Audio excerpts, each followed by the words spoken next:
Sir ಮತ್ತೆ ಈಗ ಚರ್ಚೆ ಆಗ್ತಾ ಇರುವಂತದ್ದು ಸಿಎಂ ಸೀಟ್. ಅಂದ್ರೆ ಮೊನ್ನೆ ಅಷ್ಟೇ ಇವರು ಯತೀಂದ್ರ ಅವರು ಹೇಳಿದ್ದಾರೆ, ಈ ಸಾರಿ ಲೋಕಸಭೆ ಚುನಾವಣೆಯಲ್ಲಿ ಹೆಚ್ಚು ಸ್ಥಾನ ಗೆದ್ರೆ ಸಿದ್ದರಾಮಯ್ಯನವರು ಮುಖ್ಯಮಂತ್ರಿಯಾಗಿ ಮುಂದುವರಿತಾರೆ ಅನ್ನುವಂಥದ್ದು. ಸಹಜ, ಅವ್ರ ತಂದೆ 2ನೇ ಬಾರಿ ಮುಖ್ಯಮಂತ್ರಿ ಇದ್ದಾರೆ, ಮುಂದಿನ 5 ವರ್ಷವೂ ಅವರೇ ಇರಬೇಕು ಅಂತಕ್ಕಂಥದ್ದು ಬಹುಶಃ ಅವರು ಕಾಂಗ್ರೆಸ್ ಪಕ್ಷದ ಜವಾಬ್ದಾರಿಯುತ ಸ್ಥಾನದಿಂದ ಹೇಳಿದ್ದಾರೆ ಅನ್ನೋದನ್ನ ಹೇಳೋದಿಲ್ಲ. ಒಬ್ಬ ಮಗನಾಗಿ ತಂದೆಯ ಒಂದು ಭವಿಷ್ಯದಲ್ಲಿ ಮುಂದಿನ 5 ವರ್ಷ ಇರಬೇಕು ಅಂತಕ್ಕಂಥ ಒಂದು ಸಹಜವಾದಂಥ ಆಸೆಯಿಂದ ಹೇಳಿರ್ಬೋದು ಅನ್ನೋದು ನನ್ನ ಅಭಿಪ್ರಾಯದಲ್ಲಿ ಅವ್ರು 5 ವರ್ಷ ಮುಂದುವರಿಬೇಕು ಅಂತಕ್ಕಂಥದ್ದು. ಈಗ ತೀರ್ಮಾನ ಅವ್ರ ಪಕ್ಷದಲ್ಲಿ ಈಗಾಗಲೇ ನಿನ್ನೆ ಅದರ ಬಗ್ಗೆ ರಿಯಾಕ್ಷನ್ಗಳು ಬಂದಿದೆ. ಶಿವಕುಮಾರ್ ಅವರೇನು ಹೇಳಿದ್ದಾರೆ, ಪರಮೇಶ್ವರ್ ಅವರೇನು ಹೇಳಿದ್ದಾರೆ, ಸತೀಶ್ ಜಾರಕಿಹೊಳಿ ಹೇಳಿದ್ದಾರೆ, ಎಲ್ಲ ನೀವೇ ಹೇಳಿದ್ದೀರಿ ಅದಕ್ಕೆ ಪ್ರತಿಕ್ರಿಯೆ.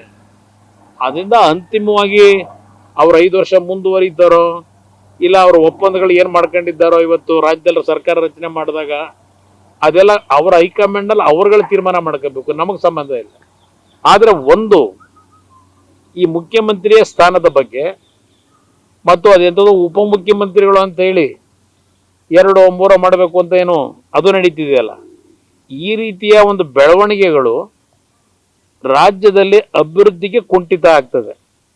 ಅಧಿಕಾರಿಗಳು ಮೊದಲೇ ಇವ್ರ ಕಂಟ್ರೋಲ್ನಲ್ಲಿ ಇಲ್ಲ ಇವತ್ತಿನ ಸರ್ಕಾರದಲ್ಲಿ. ಆ ಅಧಿಕಾರಿಗಳಲ್ಲಿ ಇನ್ನೂ ಸಹ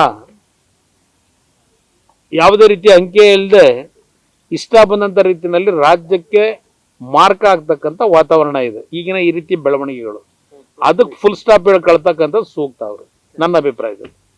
ಈಗ ಮತ್ತೆ ಒಳ ಮೀಸಲಾತಿ ವಿಚಾರ ಸರ್, ಕ್ಯಾಬಿನೆಟ್ ಅಲ್ಲಿ ತೀರ್ಮಾನ ತೆಗೆದುಕೊಳ್ತಾರೆ ಅನ್ನುವಂಥದ್ದು, ಮತ್ತೆ ವೈಜ್ಞಾನಿಕ ಕೇಂದ್ರಕ್ಕೆ ಕಳಿಸ್ತಾರೆ ಅನ್ನುವಂಥದ್ದು.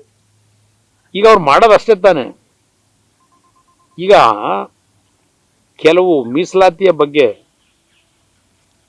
ಕಳೆದ ವಿಧಾನಸಭೆಯ ಚುನಾವಣೆಯ ಸಂದರ್ಭದಲ್ಲಿ ಕಾಂಗ್ರೆಸ್ನ ನಾಯಕರು ಸಾರ್ವಜನಿಕವಾಗಿ ಯಾವ್ಯಾವ ಸಮಾಜಗಳಿಗೆ ಯಾವ ಒಂದು ಭರವಸೆಗಳನ್ನು ಕೊಟ್ಕೊಂಡಿದ್ದಾರೆ, ಆ ಭರವಸೆಗಳನ್ನು ಈಡೇರಿಸ್ತಕ್ಕಂಥದ್ದು ಅವ್ರ ಕರ್ತವ್ಯ. ಇಲ್ಲಿ ಯಾವ ಮೀಸಲಾತಿಯ ಒಂದು ವ್ಯವಸ್ಥೆಗಳಲ್ಲಿ ನಿಜವಾದಂಥ ಅನ್ಯಾಯ ಆಗಿರ್ತಕ್ಕಂಥ ಸಮಾಜಗಳಿಗೆ ರಕ್ಷಣೆ ಕೊಡಬೇಕಾದಂಥದ್ದು ಸರ್ಕಾರಗಳ ಕರ್ತವ್ಯ ಅನ್ನೋದು ನಾನು ಒಪ್ತೀನಿ. ಆದರೆ ಇವರು ಬರೀ ಕೇವಲ ರಾಜಕೀಯದ ಒಂದು ಲಾಭಕ್ಕೋಸ್ಕರವಾಗಿ ಸಾರ್ವಜನಿಕವಾಗಿ ಹೇಳಿಕೆ ಕೊಟ್ಟು ತೀರ್ಮಾನಗಳ ಕೊಡೋದನ್ನ ಅಲ್ಲಿಗೆ ಸ್ಥಿಮಿತಗೊಳಿಸಿದ್ರೆ ಅದು ಯಾವುದೇ ರೀತಿಯ ಉಪಯೋಗ ಬರೋದಿಲ್ಲ ನನ್ನ ಅಭಿಪ್ರಾಯದಲ್ಲಿ. ಸಿದ್ದರಾಮಯ್ಯನವರ ನಡವಳಿಕೆ ನಾನೇನು ಗಮನಿಸ್ತಾ ಇದ್ದೇನೆ, ಕಾಂಗ್ರೆಸ್ ನಡವಳಿಕೆಯನ್ನು ಗಮನಿಸ್ತಾ ಇದ್ದೇನೆ. ಅವರಿಗೆ ಆ ಒಂದು ಸಮಾಜಗಳಲ್ಲಿರ್ತಕ್ಕಂಥ ಲೋಪಗಳು, ಆ ಸಮಾಜಕ್ಕಾಗಿರ್ತಕ್ಕಂಥ ಅನ್ಯಾಯಗಳಿಗೆ ನ್ಯಾಯ ದೊರಕಬೇಕು ಅನ್ನೋದಕ್ಕಿಂತ ಹೆಚ್ಚಾಗಿ ಅದನ್ನೇ ದುರುಪಯೋಗ ಪಡಿಸ್ಕೊಳ್ಳೋದ್ರ ಮುಖಾಂತರ ಆ ಪಕ್ಷಕ್ಕೆ ಮತದ ಒಂದು ಶಕ್ತಿ ತುಂಬಿಸ್ಕೊಳ್ತಕ್ಕಂಥದ್ದು ಅವರಲ್ಲಿ ಇರ್ತಕ್ಕಂಥ ಉದ್ದೇಶಗಳು ಅನ್ನೋದು ನನ್ನ ಅಭಿಪ್ರಾಯ. ಇವನ್ ಅದೆಂಥದ್ದು ಜಾತಿ ಗಣತಿ ಏನು ಹೇಳಿದ್ರು? ಕುಮಾರಸ್ವಾಮಿಯವರ ಕಾಲದಲ್ಲೇ ಕಾಂತರಾಜ್ ವರದಿ ಸಿದ್ಧವಾಗಿತ್ತು, ಕುಮಾರಸ್ವಾಮಿಯವರು ಅದನ್ನು ಅಕ್ಸೆಪ್ಟ್ ಮಾಡ್ಲಿಕ್ಕೆ ನಿರಾಕರಿಸಿದ್ರು. ಇದೇ ತಾನೇ ನನ್ನ ಮೇಲೆ ಚಾರ್ಜ್ ಮಾಡಿದ್ದು. ನಾನು ಮುಖ್ಯಮಂತ್ರಿ ಆಗೋದಕ್ಕೆ ಮುಂಚೆನೆ ಕಾಂತರಾಜು ವರದಿ ಸಿದ್ಧವಾಗಿದ್ದರೆ ನಾನು ಅದನ್ನು ನಿರಾಕರಣೆ ಮಾಡಿದ್ದೀನಿ ಅಂತ ನನ್ನ ಮೇಲೆ ಆರೋಪ ಮಾಡಿದ್ರಿ. ಈಗ ಸರ್ಕಾರ ರಚನೆ ಮಾಡಿ ಎಷ್ಟು ತಿಂಗಳಾಯಿತು? ಹತ್ತತ್ರ 1 ವರ್ಷಕ್ಕೆ ಬರ್ತಾ ಇದ್ದೀರಿ, ಇನ್ನೊಂದು 2 ತಿಂಗಳಿಗೆ. ಯಾತಿಗೆ ನಿಮ್ಮನ್ನು ಹಿಡ್ಕೊಂಡವ್ರು ಯಾರು? ಸಿದ್ದರಾಮಯ್ಯನವರೇ.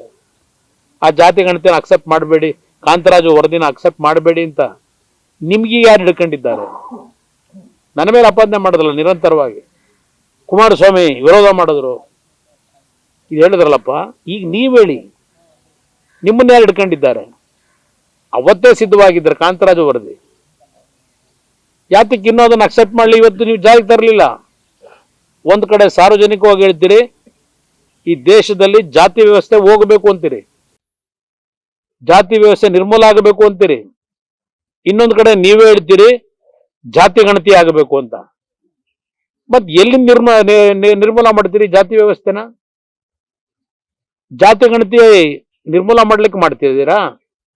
ಜಾತಿ ಗಣತಿ ಆಗಬೇಕು ಅಂತ ನಿಮ್ ಡಿಮ್ಯಾಂಡ್ ಏನಿದೆ ಅದು ನಿರ್ಮೂಲ ಮಾಡೋಕ್ಕೋ ಜಾತಿ ವ್ಯವಸ್ಥೆನ ಇನ್ನು ಜಾತಿ ನಡುವೆ ಸಂಘರ್ಷ ಮಾಡ್ಲಿಕ್ಕೆ ನಿಮ್ಮ ಮೂಲನ ಅದು ಜಾತಿ ಗಣತಿ ಬಗ್ಗೆ ಚರ್ಚೆ ಮಾಡೋದು. ಅಲ್ಲಿ ಭಾಷಣ ಮಾಡ್ತೀರಿ ಸಾರ್ವಜನಿಕರ ಮುಂದೆ, ಜಾತಿ ನಿರ್ಮೂಲ ಆಗಬೇಕು, ಜಾತಿ ವ್ಯವಸ್ಥೆಗಳು ದೇಶದಲ್ಲಿ ತೊಲಗಬೇಕು ಅಂತೀರಿ.